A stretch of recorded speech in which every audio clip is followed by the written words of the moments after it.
Matin.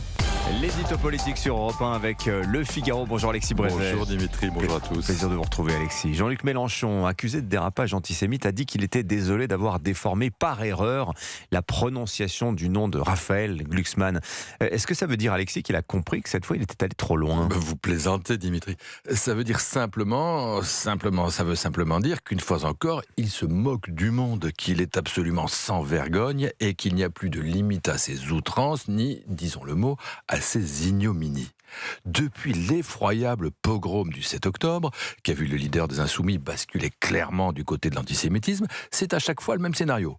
Jean-Luc Mélenchon, en toute connaissance de cause, prononce des horreurs qui sont autant de signaux explicites pour un électorat qui a en haine Israël et les Juifs. Et puis, quand la polémique enfle, il joue les vierges effarouchées. Il n'a pas dit ce qu'il a dit, ou alors il ne voulait pas le dire, ou alors on l'a mal compris. Ce sont ses ennemis, n'est-ce pas, qui voient de l'antisémitisme partout. Vous l'avez entendu à Lyon, il y a quelques jours. Epstein, pardon, j'aurais dû dire Epstein. Et puis 3 jours plus tard, à Perpignan, rebelote, Glucksmann. Pardon, j'aurais dû dire Glucksmann. Mais qui peut croire un instant qu'il aurait commis non pas une, mais 2 erreurs ? D'abord parce que jamais personne n'a dit Glucksmann.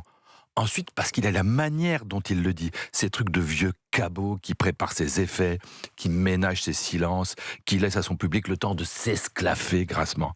Ce ne sont pas, comme on dit, des dérapages. C'est une volonté délibérée. Alors une volonté qu'on aurait tort de réduire à sa seule dimension psychologique, voire névrotique. Certes, Jean-Luc Mélenchon, qui oscille sans cesse entre épisodes de surexcitation colérique et moments de noire dépression, n'est pas un modèle de stabilité personnelle. Mais ces embardés répondent aussi à une stratégie très calculée d'hystérisation, de conflictualisation du débat public qu'il déroule méthodiquement. Alors Raphaël Glucksmann dit de Jean-Luc Mélenchon qu'il est devenu le Jean-Marie Le Pen de notre époque. Est-ce que cette comparaison vous paraît justifiée ? Il y a indubitablement des points communs entre les deux hommes, et ça fait longtemps qu'on l'a constaté. 2 tribuns venus du peuple, 2 hommes politiques à l'ancienne, 2 orateurs de grand talent, nourris l'un et l'autre d'une profonde culture historique. Voilà ce qu'on disait depuis longtemps, et qui était plutôt à l'avantage de Jean-Luc Mélenchon, crédité entre guillemets des bons côtés de Jean-Marie Le Pen. Seulement voilà, désormais, chacun le constate, c'est le pire de Le Pen que Mélenchon s'ingénie à copier. Ces outrances, cette violence, cette jubilation dans la provocation pour la provocation, cette rage de ne jamais reconnaître le moindre tort et au contraire de toujours d'en rajouter. Et cet antisémitisme de plus en plus dévorant à mesure que le temps passe. Comment ne pas entendre, derrière les blagues répugnantes de Mélenchon, l'écho du détail de l'histoire, du Durafour crématoire ou des attaques de Le Pen contre co-bandits, vous avez reconnu Cohn-Bendit. Oui, cette stratégie, elle n'a pas vraiment d'ailleurs réussi à Jean-Marie Le Pen. Est-ce qu'elle n'est pas en train d'entraîner le patron des Insoumis vers un échec cinglant similaire ? Tout dépend, Dimitri, où on place les critères de l'échec et du succès.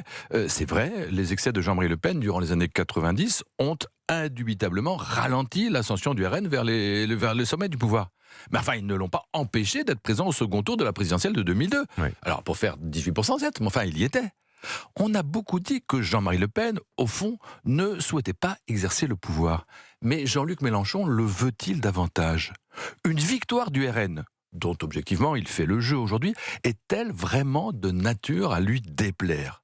Pas forcément, si c'est à lui, Mélenchon, que revient ensuite la responsabilité d'organiser la résistance au fascisme. C'est ça la dialectique historique. Il faut parfois consentir à de pénibles détours pour qu'advienne la révolution. L'édito politique sur Europe 1. Merci Alexis Brévet. À la une du Figaro ce matin, l'Iran frappé au cœur, mise sur la stratégie du chaos. Bonne journée Alexis.